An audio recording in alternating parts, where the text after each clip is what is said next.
నందిపేట్ మండల కేంద్రంలోని స్థానిక మదర్సాలో తెలంగాణ ప్రభుత్వం ఆధ్వర్యంలో ఘనంగా ఇఫ్తార్ విందు నిర్వహించారు. ఈ కార్యక్రమంలో మండల కాంగ్రెస్ మైనార్టీ సెల్ అధ్యక్షుడు యూసఫ్, నందిపేట్ పట్టణ మైనార్టీ కమిటీ అధ్యక్షుడు షాకతుల్ బారీ, నందిపేట్ సర్పంచ్ ఎర్రంలింగం, ఉప సర్పంచ్ చందర్, మల్లారం, ఖుదాన్పూర్ గ్రామాల సర్పంచులు, కాంగ్రెస్ పార్టీ మండల అధ్యక్షుడు మహిపాల్ పాల్గొన్నారు. ఈ సందర్భంగా నాయకులు మాట్లాడుతూ భిన్న మతాల మధ్య ఐక్యత, సోదరభావంతో అందరినీ సమాన దృష్టితో కాంగ్రెస్ ప్రభుత్వం చూస్తుందని తెలిపారు. రంజాన్ మాసం ఆధ్యాత్మికత, సేవాభావం, పరస్పర గౌరవానికి ప్రతీకగా నిలుస్తుందని పేర్కొన్నారు. యూత్ కాంగ్రెస్ నాయకుడు బైండ్ల ప్రశాంత్ పాల్గొన్నారు.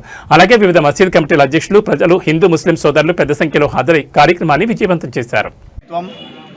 మన డైనమిక్ లీడర్ అనుముల రేవంత్ రెడ్డి అన్న గారు ఈరోజు 30 రోజులు మైనార్టీ సోదరులంతా కూడా కఠోర దీక్షలు ఉపవాసంతో ఉండి వారంతా కూడా యావత్ మొత్తం ప్రపంచం కానీ యావత్ లోకం కానీ భూమి మీద ఉన్నటువంటి జీవులన్నీ కూడా అందరూ కూడా బాగుండాలి, శాంతియుతంగా ఉండాలి అని చెప్పేసి వాళ్ళు చేస్తున్నటువంటి దీక్షలకు మన రాష్ట్ర ప్రభుత్వం ముఖ్యమంత్రి రేవంత్ అన్న గారు వారికి రంజాన్ పండుగ సందర్భంగా మన కాంగ్రెస్ పార్టీ తరఫున కానీ తెలంగాణ రాష్ట్రం తరఫున కానీ శుభాకాంక్షలు తెలుపుతూ ఈరోజు నందిపేట మండల కేంద్రంలో ఉపవాస దీక్షలకు ఈరోజు రాష్ట్ర ప్రభుత్వం తరఫున ఇఫ్తార్ విందు ఇవ్వడం జరిగింది.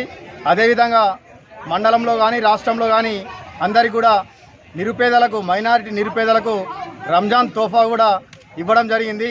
తెలంగాణ రాష్ట్ర ప్రభుత్వం మైనార్టీల అభ్యున్నతికి కానీ గతంలో కానీ ఎప్పుడు కానీ కాంగ్రెస్ పార్టీ ఎన్నుదండి ఉండి వారి అభివృద్ధిలో పాటుపడుతుందని చెప్పేసి కూడా తెలుపుతూ ఈరోజు నందిపేట మండల కేంద్రంలో ఇఫ్తార్ విందుని ఘనంగా నిర్వహించడం జరిగింది. ఈ యొక్క ఇఫ్తార్ విందుకు నందిపేట మండలంలోని మొత్తం మైనార్టీ సోదరులే కాక కాంగ్రెస్ పార్టీ నాయకులు అందరుండి వారి దీక్షల్ని ఈరోజు ఇఫ్తార్ విందు సాయంత్రం మనం వాళ్ళని విరమించడం జరిగింది. రానున్న 2 రోజుల్లో రంజాన్ ఉంది. ముందస్తుగా కాంగ్రెస్ పార్టీ తరఫున ప్రజలందరికీ రంజాన్ శుభాకాంక్షలు తెలుపుతూ మత సామరస్యానికి ఇదొక ప్రతీక అని చెప్పేసి మేము మండల కాంగ్రెస్ పార్టీ తరఫున తెలియజేస్తున్నాం. ఎందుకంటే చాలామంది కూడా ఈ తోఫాలు, ఈ ఇఫ్తార్ విందులు ఎందుకని చెప్పేసి క్వశ్చన్ చేస్తున్నారు.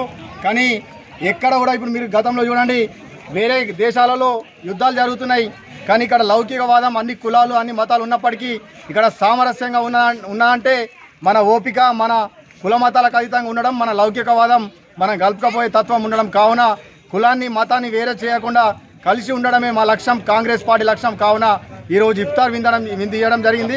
ఇఫ్తార్ విందుకు విచ్చేసినటువంటి అందరికీ కూడా పేరు పేరున ధన్యవాదాలు. జై కాంగ్రెస్.